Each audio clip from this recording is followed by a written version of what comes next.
Hey everybody.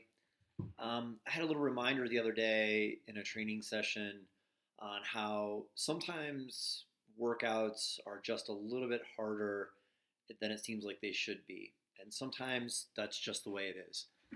It just happens. It's part of training and being consistent. Um, However, the question comes up is how do you recognize when it shouldn't be too hard? How do you recognize when the fatigue is building up and you're getting into that area of, overtraining, whether it's from training stress or non-training stress or the two combined?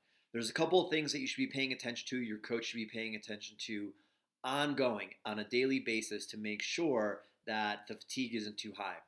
One of those is having workouts that seem harder than they should be several times in a row. Okay, one at a time isn't a big deal, but when you get three, four of these in a row, that's indicating that we need some extra rest. Two, cardiac drift. If you don't know what cardiac drift is, your coach better, and you better be paying attention to it. This requires a couple of different tools and metrics. Heart rate is one, and then you're going to need some kind of performance metric, power, pace, something like that to go with the heart rate. And then the third is elevated resting heart rate. So if you don't take your heart rate in the morning and you're a competitive athlete, serious about their training, take your heart rate first thing in the morning.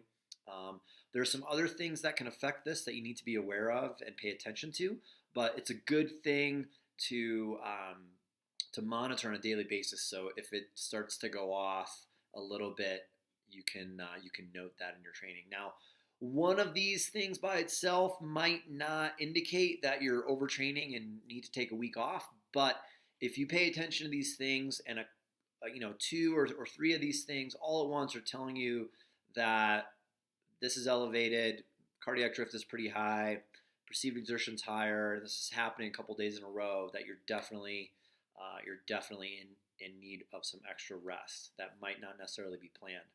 This can happen a lot during the holidays and during these early winter months when non-training stress is a very real factor. It can be a very, very real factor. It can compile and build up on people without us realizing it. So pay attention to recovery, pay attention to how you're feeling, and stay rested, everybody.